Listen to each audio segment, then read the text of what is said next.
Hello and welcome to the next session of this cell division.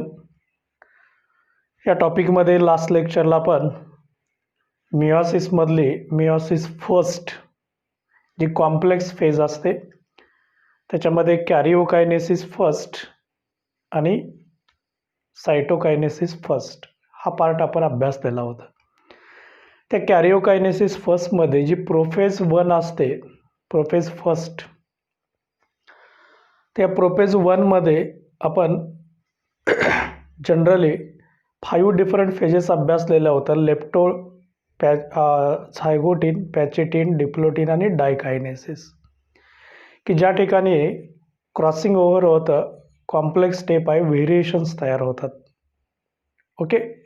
आणि finally cytokinesis 1 झाल्यानंतर आपल्याला जे end product मिळाले ते 2 डॉटर सेल्स मिळाल्या आणि त्या डॉटर सेल्समध्ये पॅरेंट सेलपेक्षा हाफ क्रोमोझोम आले होते. म्हणजे आपल्याला सुरुवात करायची आहे 2 डॉटर सेल्सपासून की ज्यांच्यात हाफ क्रोमोझोम आहेत आणि मग पुढं त्यांचं होणार आहे मिओसिस सेकंड. म्हणजे आजच्या लेक्चरला आपल्याला अभ्यासायचं आहे मिओसिस सेकंड. ओके.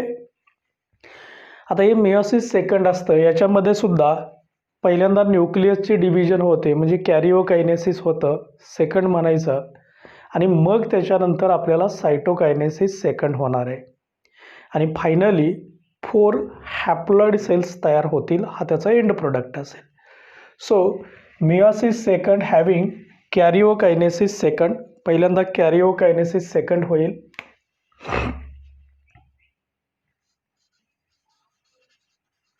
कॅरिओकायनेसिस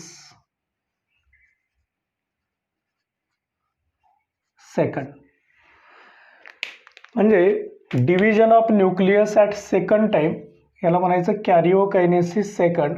आणि हे कॅरिओकायनेसिस सेकंडमध्ये पण 4 महत्त्वाच्या फेजेस असतात. So meiosis second is similar to the mitosis. हे पण लक्षात ठेवा.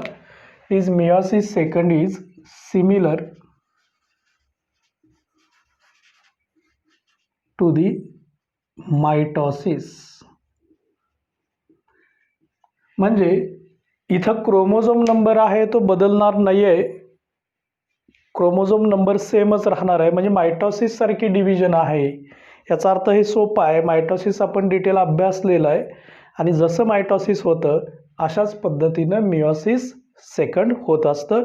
फरक एवढाच आहे की त्या ठिकाणी एक पेशी असते.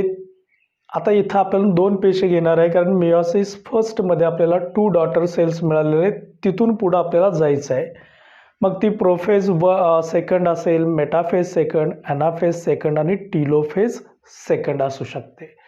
बघूया आपण त्याच्यामध्ये. सुरुवातीला आपण 3 फेजेस अभ्यासूया, जसं की प्रोफेज 1. जसं आपण अभ्यासलं प्रोफेज 1, प्रोफेज 2, मेटाफेज 2, याच पद्धतीनं आपल्याला सेकंड फेजच्या सगळ्या कॅरिओकायनेसिसच्या ज्या 4 फेजेस असतात, कुठल्या 4? Prophase, metaphase, anaphase, telophase, second time अभ्यासायचे आहेत. So prophase second, metaphase second,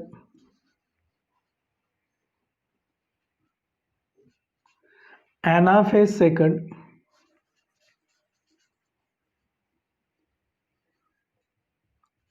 नंतर टीलोफेज सेकंड असणार आहे. तेही बघू आपण. या बोर्डवरती आपल्या 3 डायग्रॅम बसतील. सुरुवातीला 3च डायग्रॅम घेऊया. याच्यानंतर टीलोफेज आणि सायटोकायनेसिस हे आपण बघूया. ह्या प्रोफेज सेकंडमध्ये पेशी आपल्याला 2 घ्यायचे आहेत. एक सेल आहे, ही नेक्स्ट सेल आहे. याही ठिकाणी सेम सेल घ्यायचे आहेत. अनाफेज, अनाफेज. ओके.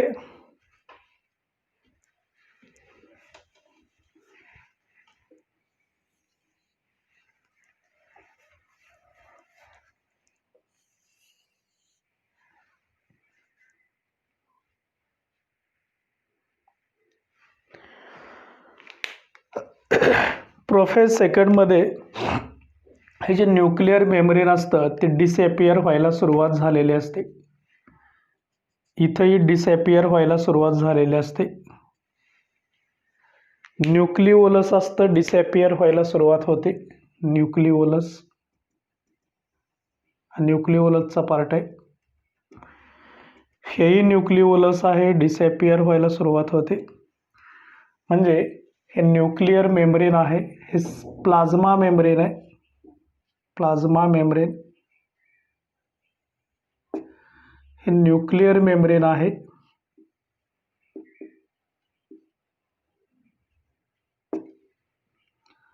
हे न्यूक्लिओलस आहे. न्यूक्लिओलस. क्रोमोझोम असतात, ते क्रोमोझोम आपण बघितलं की सेपरेट झालेले असतात मियोसिस 1 मध्ये. याच्यामध्ये हा एक क्रोमोझोम आलेला आहे, हॅप्लॉइड सिच्युएशन असते आणि याच्यात व्हेरिएशन्स आलेलं असतं.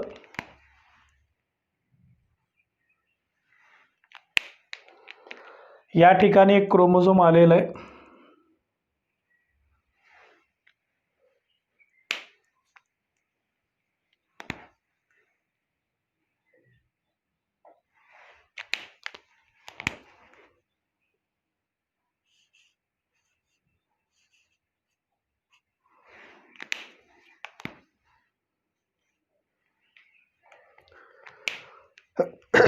So this is the chromosome.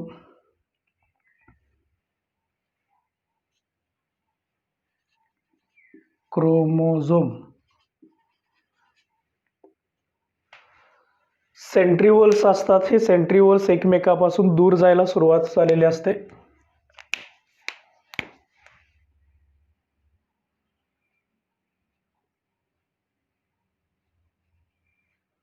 Centrioles goes away from each other. याचे ॲस्टर रेज असतात साईडला आणि स्पिंडल फायबर पण तयार झालेले असतात. स्पिंडल फायबर्स आहेत. So centriole.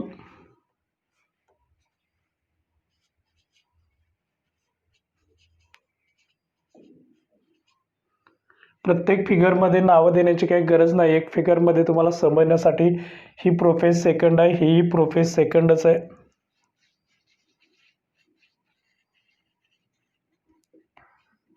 जे तुम्हाला चेंजेस इथं दिसतात या ठिकाणी सिमिलर चेंजेस या ठिकाणी असतात. सेंट्रिओल.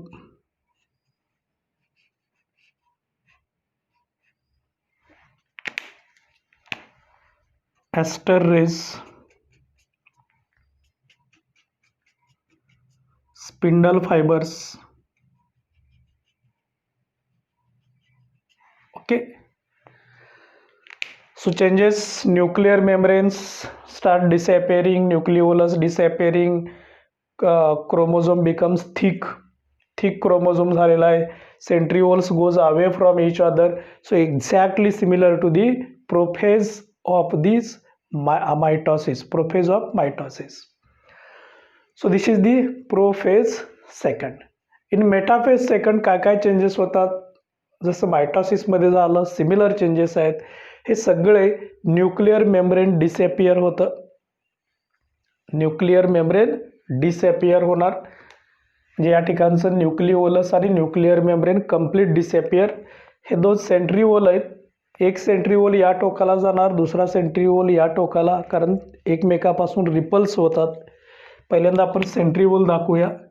एक सेंट्रिओल या साईडला आलेला आहे टुवर्ड्स वन पोल. अनादर सेंट्रिओल हा दुसऱ्या पोलच्या साईडला असतो. इथं येऊन ते स्टेबल होतात. सेंट्रिओलच्या सभोवताली काय तयार झालेले असतात, ॲस्टर रेज.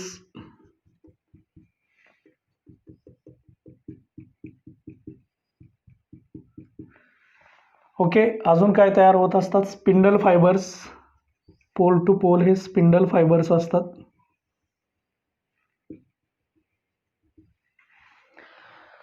हा जो क्रोमोझोम असतो तो एक्झॅक्टली सेंटरला आलेला असतो, इक्वॅटोरियल प्लेनला आलेला असतो chromosome. So chromosome is at equatorial plane.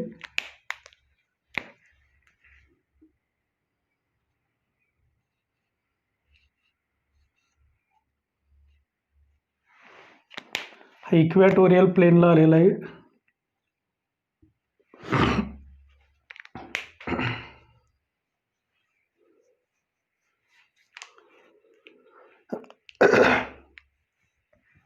Similar diagram या ठिकाणी असते. सो लेबल्स सेम आहेत. प्लाझ्मा मेम्ब्रेन आहे बाहेरचं, न्यूक्लिअर मेम्ब्रेन डिजनरेट झालंय, न्यूक्लिओलस डिजनरेट झालंय, क्रोमोझोम एक्झॅक्टली सेंटरला आहे. ठीक आहे, हा सेंट्रिओलचा पार्ट आहे. इक्वेटोरियल प्लेन असते, त्या इक्वेटोरियल प्लेनला क्रोमोझोम आलेला असतो. सिमिलर डायग्राम या ठिकाणी आहे. काय दाखवूया सुरुवातीला? Centrioles at opposite end.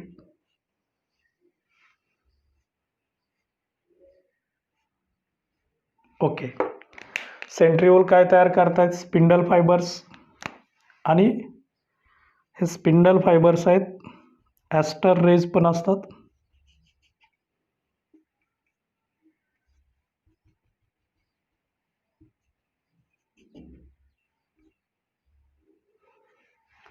हे ॲस्टर रेज आहेत.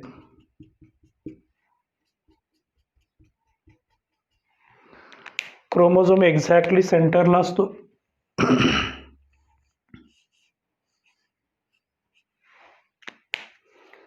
व्हेरिएशन झालेलं असतं, आपल्याला माहिती आहे. मियोसिस 1 मध्ये क्रोमोझोम आहे. So this is the also first cell, second cell असते. मेटाफेज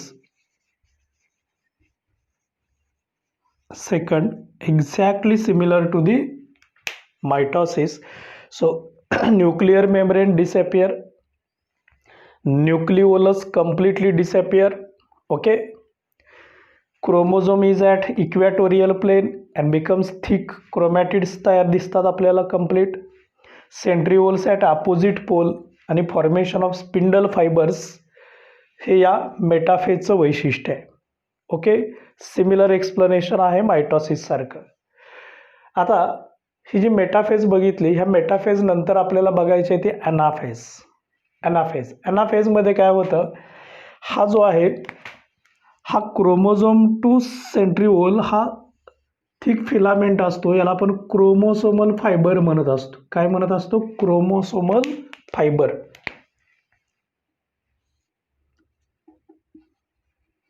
क्रोमोसोमल फायबर स्पिंडल फायबरचाच पार्ट आहे. आणि हा क्रोमोसोमल फायबर काय होतो? कॉन्ट्रॅक्ट होतो. हा या साईडला खेचला जातो, हा या साईडला खेचला जातो. आणि बरोबर हा सेंटरमधून 2 क्रोमॅटिड्स असतात. सेंट्रोमियर असतो, तो कट होतो आणि एक क्रोमॅटिड या साईडला, दुसरी क्रोमॅटिड या साईडला जाते. म्हणजे याच्यामध्ये सेपरेशन ऑफ क्रोमॅटिड्स होतं. पहिल्यांदा सेंट्रिओल दाखवूया अपोजिट एंडला, दोन्हींच्याही दाखवायचे. So centriole at opposite end, मायक्रोट्युब्युलनी तयार झालेले असतात. या सेंट्रिओलचे ॲस्टर रेज दाखवायचे. हे ॲस्टर रेज आहेत, radiated from centriole.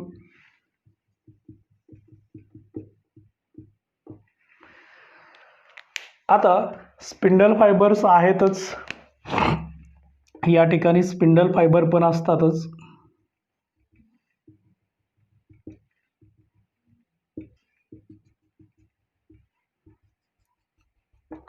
Spindle fibre.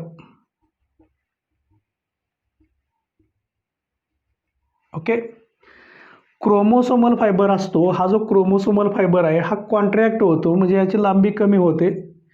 हा क्रोमोसोमल फायबर आहे तो कॉन्ट्रॅक्ट होतो. So contraction of chromosomal fibre. इथंही क्रोमोसोमल फायबरचं कॉन्ट्रॅक्शन होतं आणि हा कॉन्ट्रॅक्ट झाला की हा क्रोमॅटिडला खाली खेचतो, म्हणजे सेपरेशन ऑफ क्रोमॅटिड. एक क्रोमॅटिड या साईडला येते,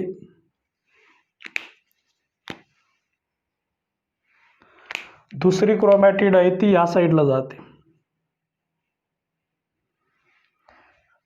सिमिलर डायग्राम इथं आहे.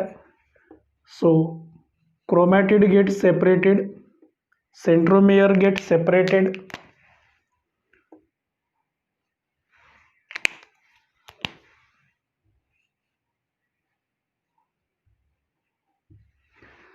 So separation of chromatids. So हा इंटर क्रोमोसोमल फायबर असतो, तो एक्सटेंड होत असतो. दोन क्रोमोझोमच्या मध्ये असतो तो इंटर क्रोमोसोमल फायबर, याची लांबी वाढते आणि क्रोमोसोमल फायबरची लांबी कमी होत असते. Okay. So chromatids get separated, chromatids get separated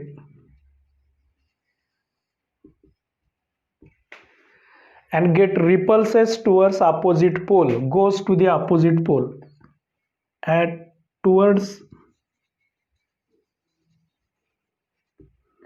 opposite pole.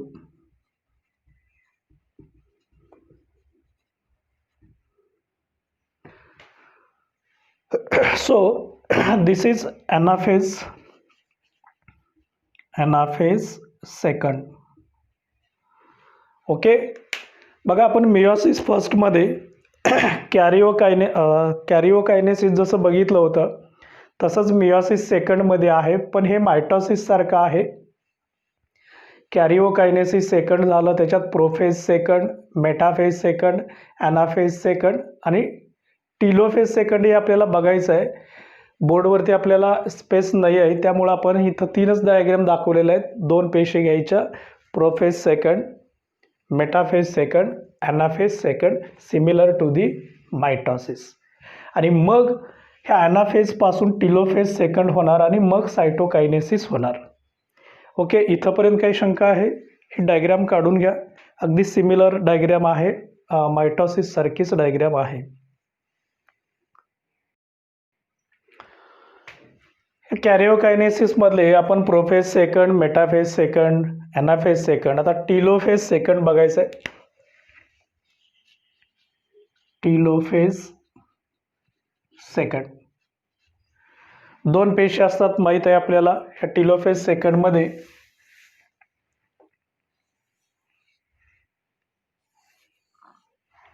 ह्या 2 पेशी आहेत. आता याच्यामध्ये बरोबर प्रोफेजच्या अपोजिट असते, म्हणजे प्रोफेजमध्ये जे नष्ट झालं होतं, काय नष्ट झालं होतं? न्यूक्लिअर मेम्ब्रेन, न्यूक्लिओलस, ते पुन्हा इथं तयार होईल. क्रोमोझोम तिथं थिक झाले होते, इथं ते थिन होतील. ओके.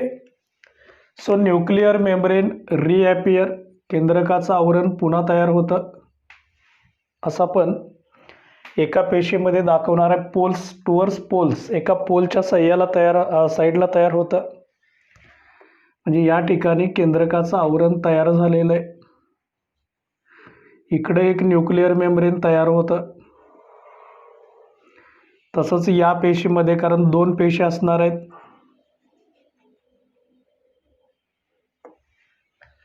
न्यूक्लिओलस तयार होतं. न्यूक्लिओलस रिॲपियर, इथंही न्यूक्लिओलस रिॲपियर होतं.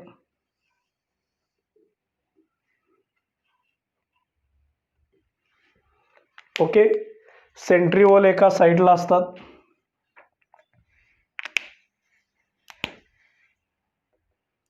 ॲट वन पोल, याचंही सेंट्रिओल एका बाजूला असतं.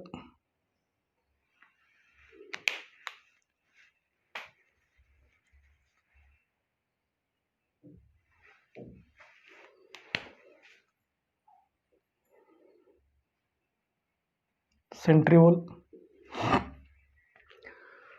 Chromosome material becomes thin.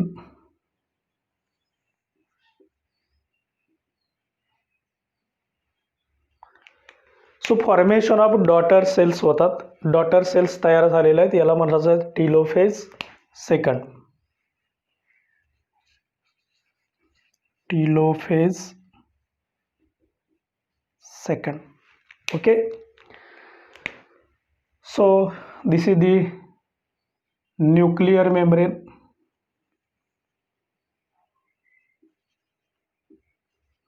Nucleolus, chromosome,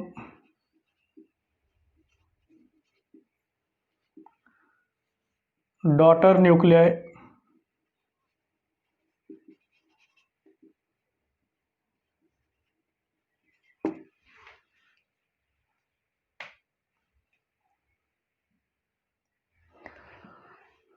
similar diagram इथं आहे. हा जो पार्ट आहे याचा सेंट्रिओल, हा सेंट्रिओलचा पार्ट आहे.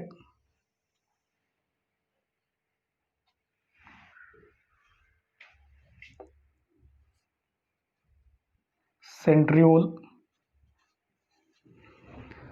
So this is the telophase of karyokinesis, end phase असते.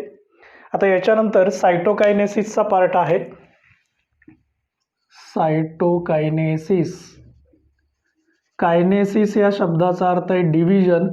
Cyto means cytoplasm, second time division होणार आहे सायटोप्लाझमची, so called as cytokinesis second. आपल्याला माहीत आहे अॅनिमल सेलमध्ये फरोच्या साह्याने सायटोकायनेसिस होतं. इकडून आत या ठिकाणी कॉन्स्ट्रिक्शन तयार होतं, दोन्ही बाजूने असा खड्डा तयार होतो, याही ठिकाणी असा दोन्ही बाजूनी खड्डा तयार होतो आणि सायटोप्लाझमची विभागणी व्हायला सुरुवात होते. म्हणजे या पद्धतीनं असं इन्व्हॅजेशन होतं याही ठिकाणी.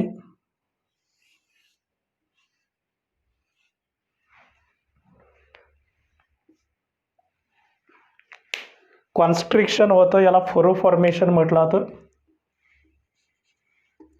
फॉर्मेशन ऑफ फरो, फरो म्हणजे कॉन्स्ट्रिक्शन आहे, खाच तयार होते, एक खड्डा तयार होतो. हे न्यूक्लियस आहे, न्यूक्लियर मेम्ब्रेन, हे न्यूक्लियर मेम्ब्रेन, न्यूक्लिओलस. प्रत्येक पेशीमध्ये केंद्रकाच्या आत न्यूक्लिओलस असतं. क्रोमोझोम्स आहेत, थिन झालेले असतात. सेंट्रिओल वन साईडला असतो.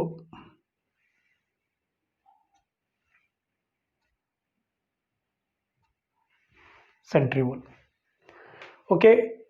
आणि मग फायनली याच्यापासून दोन डॉटर सेल्स तयार होतील, याच्यापासून दोन डॉटर सेल्स तयार होतील. म्हणजे फायनली आपल्याला 4 डॉटर सेल्स मिळणार आहेत.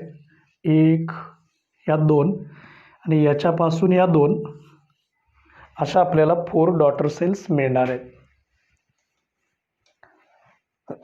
With half number of chromosomes, with half number of chromosomes. या प्रत्येकाचं न्यूक्लियस आहे.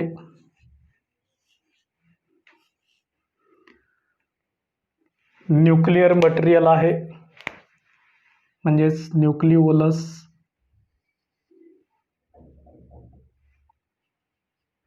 क्रोमोझोम्स थिन झालेले असतात, chromatin network. Okay.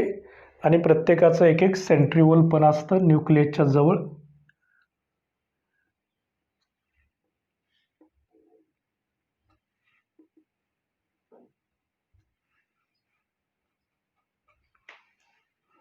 Centriole.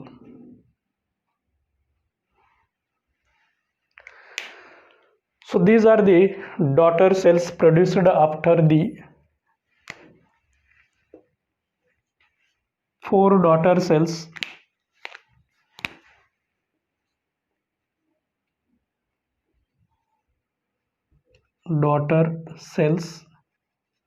with half number of chromosomes.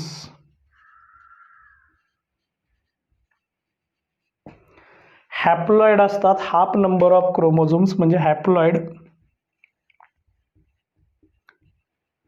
जेवढा बी क्रोमोझोम नंबर असतो मूळच्या पेशीमध्ये त्याचा हाफ झालेला असतो. आणि या प्रोसेसला म्हणायचं सायटोकायनेसिस. आपल्याला 4 डॉटर सेल्स मिळालेले आहेत आणि इथं मियोसिस सेकंड पण कंप्लीट होतं आणि मियोसिस पण कंप्लीट होतं. सो मियोसिसचा एंड प्रोडक्ट आहे 4 daughter cells with half number of chromosomes आणि इथं मियोसिस कंप्लीट होतं. डायग्राम काढून घ्या. याच्यानंतर आपल्याला मियोसिसचे सिग्निफिकन्स पण बघायचे आहेत. Significance of meiosis. Significance of meiosis.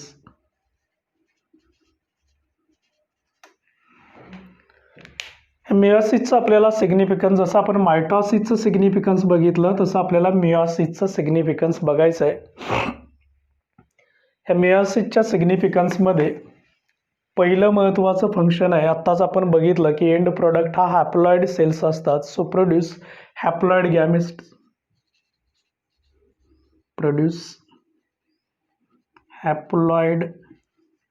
Gametes.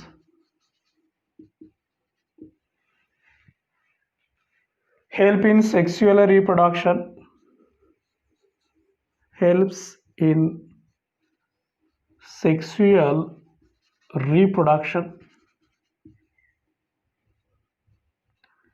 Mitosis asexual reproduction असतं, डिप्लॉइड सेल असते, इथं हॅप्लॉइड गॅमिट्स आहेत आणि sexual reproduction. Maintain chromosome number for particular species, for given species.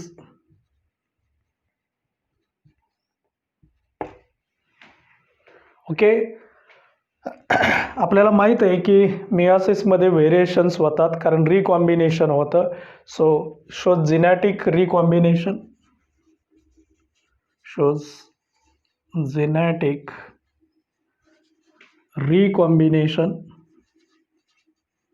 ज्याला आपण क्रॉसिंग ओव्हर म्हणत होतो. Crossing over.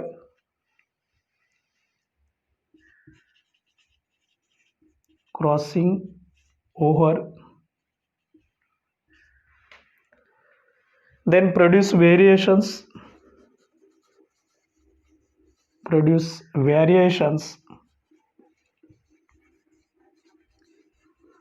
बदल होतात and helps in evolution.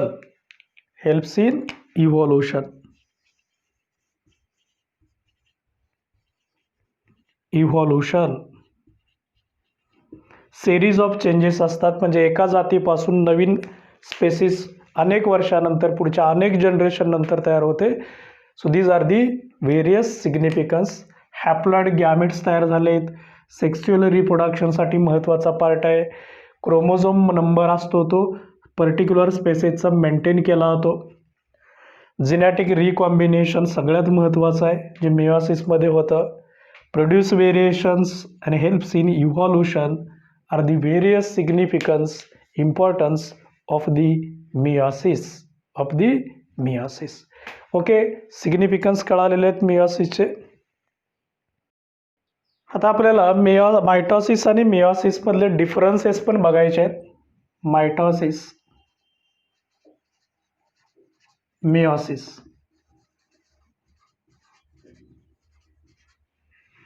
ह्या दोघांच्या मधले आपल्याला डिफरन्सेस बघायचे आहेत. क्वेश्चन विचारला तो distinguish between mitosis and meiosis, किंवा आपली या टॉपिकची समरी तयार होईल. पहिलं महत्त्वाचं आहे की produce two daughter cells. Produce 4 daughter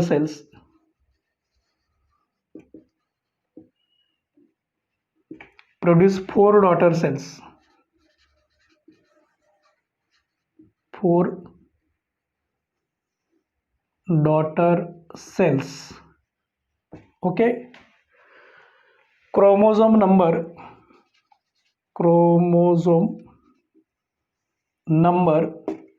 remains same. Chromosome number is same. Similar असतो पॅरेंट सेल सारखा. इथं मात्र तो हाफ होतो. So chromosome number is half. Exactly half होत असतो.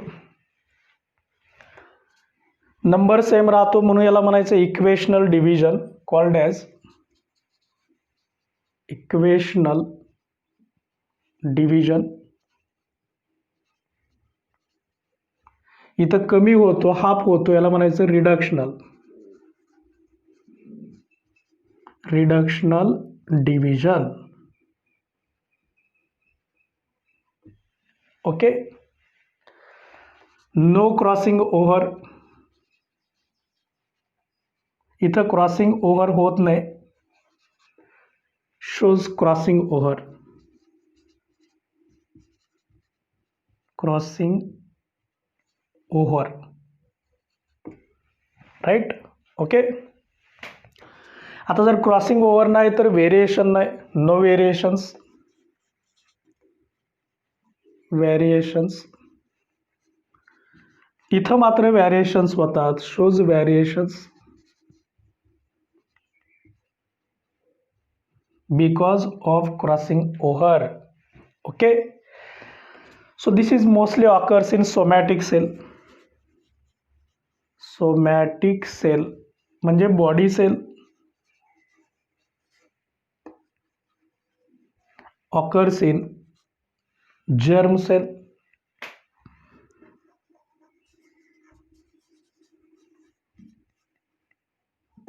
gonadic cells, gonads म्हणजे sex cells. So help in asexual reproduction. Asexual reproduction, but it help in sexual reproduction.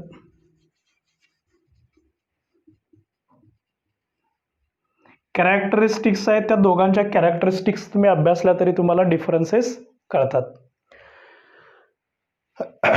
बघा डिफरन्सेस आहेत, 2 daughter cells, 4 daughter cells, same chromosome number, half chromosome number, equational आहे, reductional आहे, no crossing over, crossing over, no variation, shows variation, somatic cell, gonads आहेत, asexual reproduction and sexual reproduction. So these are the some of the differences of this mitosis and meiosis. आणि या ठिकाणी आपला sale division हा एक महत्त्वाचा topic आहे, तो कंप्लीट होतो. Okay, thank you.